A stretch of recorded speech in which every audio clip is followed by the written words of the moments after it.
Hi friends, in this video I'm going to share with you my experience taking a short trip to south of Sweden.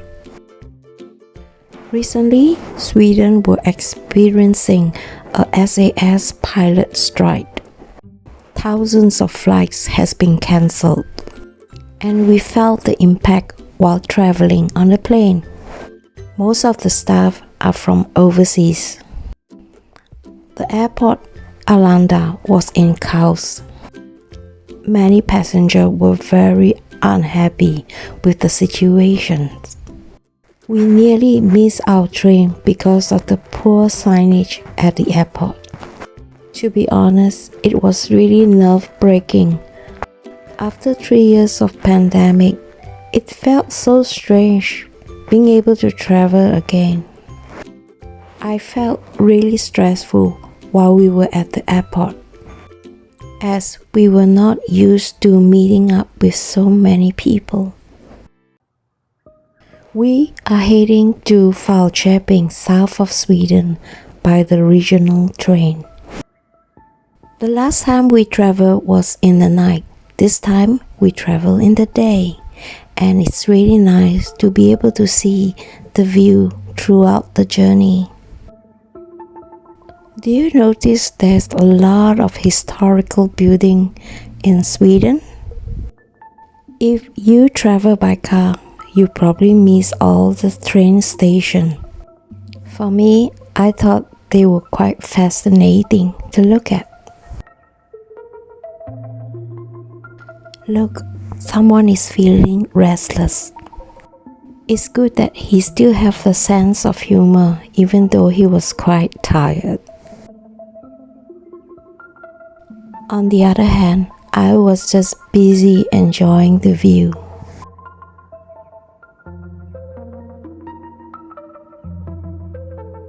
Finally, it's time for us to change another train.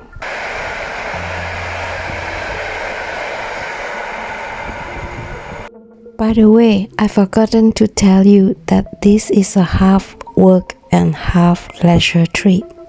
LG will be judging band press for the next 2 days, while I plan to explore the city by myself. Now we have arrived in Falköping train station, waiting to be picked up. It has been raining the past few days, and this is where we're gonna sleep the next 2 nights. LG need to leave in the morning to the competition center, so I usually have breakfast by myself. After breakfast, it's time for me to explore the city. Falköping is not a big city. In fact, it is much smaller compared to Skellefteå. And with the help of GPS, you could easily navigate yourself and never worry to get lost. I enjoy visiting small shops and watching people. The tempo of this city is really slow. This is what I like about Sweden, the slow pace of living. And today is Saturday. Most of the shops in the city open between 11 to 2 p.m. Usually on weekend, there are some kind of market in the central where you could buy fresh organic vegetables and fruits, breads, sometimes meat. On the outskirts of the city, I found a nice Chinese restaurant. I ordered an off-menu Sichuan beef. It was really nice, but it was a bit too spicy for me. The food was very nice and it's very cheap, so we decided to come back in the evening for dinner. We ordered a Sichuan style shrimps and stir-fried ducks. Shall we eat?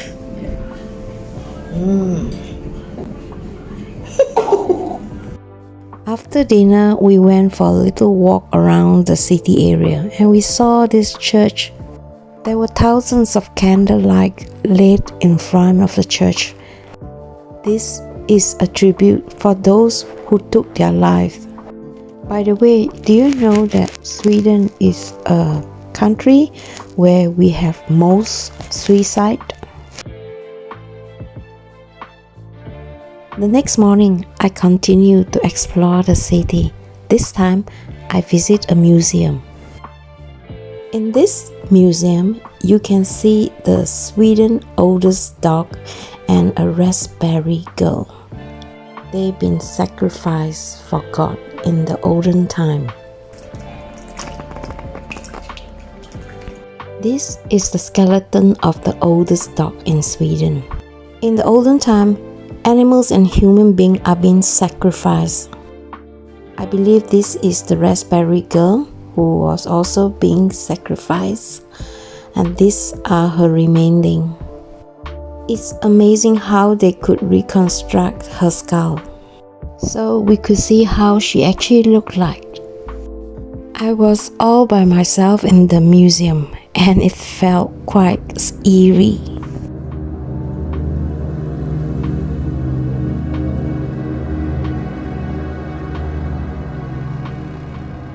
I suppose these are the tools that they use for cooking. They sharpen the stone to use as knives and bones as needles so that they could make fabrics. I heard there is a very famous cheese factory around this region, and here are the tools that they use to make cheese with. And this is where you could see Falköping region started a few hundred years ago. On the basement, you can also trace how kids were dressed in the olden time and how people shop. And with this tiny little shop, you can find almost everything you need. It's amazing how they could make this miniature dollhouse during the old time. It's free entrance in this museum, so do check them out when you are in Falköping. I think that they are really worth visiting. And I can't help noticing a lot of old buildings here in Falköping. I don't know why, I find them so beautiful, don't you think? Time for lunch, and we found a nice little Italian restaurant around the corner. Look, plums are falling everywhere. And traveling, I like to use Google Restaurant Guide when visiting restaurants. This way, you will not end up in a crappy restaurant with bad experience. After lunch, we decided to check out of our hotel and walk to the train station. The train will arrive in 2 hours, so instead of waiting at the train station, we decided to go to a cafe nearby. After coffee, we continue our journey, and look what LG found, a giant tree. I think this is a really old city because all the trees are really huge.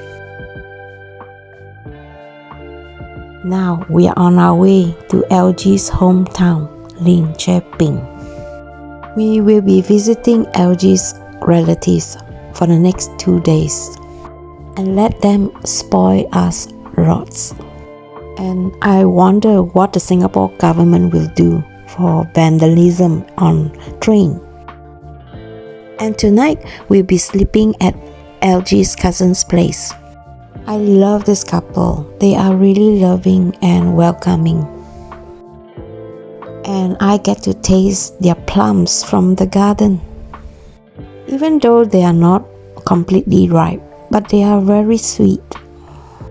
I wish we have a plum tree at home. And who said you need good weather when you have great company?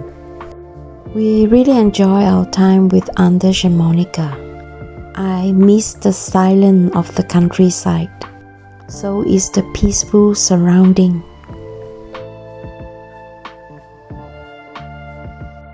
The next morning, we went to visit LG's uncle.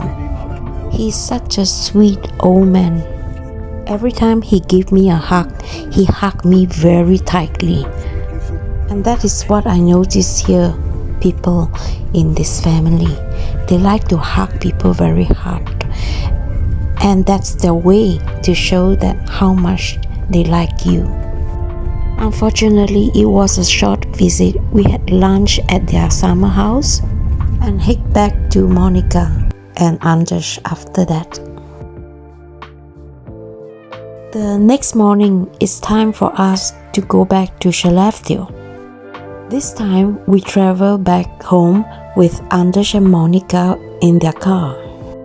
And as you can see, it was raining cats and dogs. And I thought that was cozy, traveling on car on long distance road trip.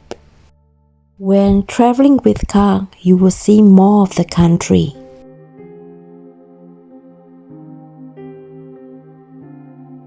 Besides, LG also got a chance to try drive a hybrid car. After driving for 2 hours, we decided to have a coffee break. When driving such a long distance, it is good to have small breaks like coffee break, lunch breaks, or maybe just for stretching out. And you will notice in Sweden highway, there are lots of rest places and some restaurants along the highway. And this is really good because those long distance road users can use the facilities to have a good rest before they continue their journey. If short rest is not good enough, you can also stop by at various cities or stay in a hotel for the night. And tonight we are staying in this hotel in Sundsvall. Since it was raining outside, we decided to have dinner at this hotel restaurants. We all ordered the same stew, but were really disappointed with this dish because the meat was hard as rock. The waitress told us we could change food, but all the rest decided to take dessert instead. I refused to do that because I was really hungry, so I ordered this fish dish. After dinner, we decided to take a little tour around the hotel and then settle for the night.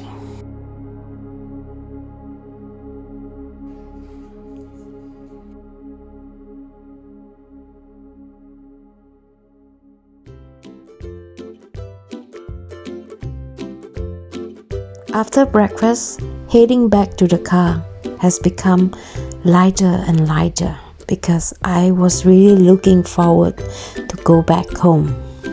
So, goodbye for now, Sundsvall. I hope you enjoy this video. If you do, please give a thumbs up and I'll see you in my next. Have a nice weekend, my friends. Bye bye.